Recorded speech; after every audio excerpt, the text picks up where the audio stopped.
सूरज चव्हाण राष्ट्रवादीचा आपल्या बरोबर जोडले गेले। सूरजजी, आज जरांगेंनी टू द पॉइंट मुलाखतीत असं म्हटलेलं आहे की दसऱ्यापर्यंत जर कुणबीचे प्रमाणपत्र दिले नाहीत तर राज्यात एकाही नेत्याला फिरू देणार नाही।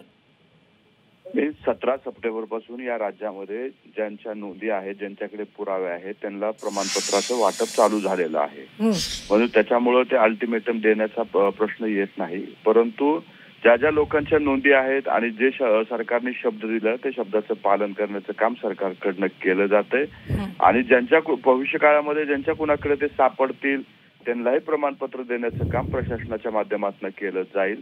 त्याच्यामध्ये दिलेला शब्द कुठेही म्हणजे पाळण्याचं काम आमचं सरकार करणार आहे। त्याच्यामुळे कुणीही गैरसमज किंवा त्याच्यामध्ये वेगळे फाटे फोडण्याचं काम करू नये। सरकार प्रशासन त्यांचं काम करते। पुढच्या काळामध्ये सुद्धा जे पात्र आहेत त्यांना प्रमाणपत्र देण्याचं काम प्रशासनाच्या माध्यमातून केलं जाईल। याच मुलाखतीत बोलताना त्यांनी एक आरोप केलेला आहे सूरजजी, तो असा की छगन भुजबळ यांच्या डोक्यावर देवेंद्र फडणवीस यांचा हात आहे।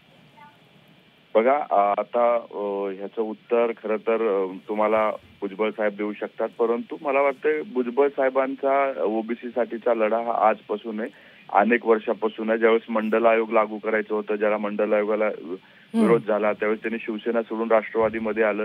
त्याच्यामुळं ओबीसीच्या प्रश्नासाठी भुजबळ साहेब आजपासून अनेक वर्षापासून लढतात। आमची भूमिका हीच आहे की मराठा समाजाला आरक्षण भेटलं पाहिजे, ओबीसी समाजाच्या आरक्षणाला कुठेही धक्का न लागता आणि सरकारनं ते देण्याचं काम केलेलं आहे। पुढच्या काळामध्ये आता ते काय म्हणतायत त्या प्रश्नाचं उत्तर देण्यापेक्षा जे पात्र आहेत त्यांना प्रमाणपत्र कसं देण्यात येईल यासाठी आमचं सरकार काम करेल। निश्चित। खूप खूप धन्यवाद। सूरज चव्हाण, प्रवक्ते राष्ट्रवादीचे आपल्या बरोबर जोडले गेलेले होते। मात्र आत्ताच्या क्षणाची ही सगळ्यात मोठी बातमी आपण पाहतो। हैदराबाद गॅझेटनुसार प्रमाणपत्र वाटप करा, अन्यथा राज्यात एकाही नेत्याला फिरू देणार नाही, असं जरांगेंनी टू द पॉइंट या मुलाखतीत म्हटलेलं आहे आणि जरांगेंनी सरकारला अल्टिमेटम दिलेला आहे।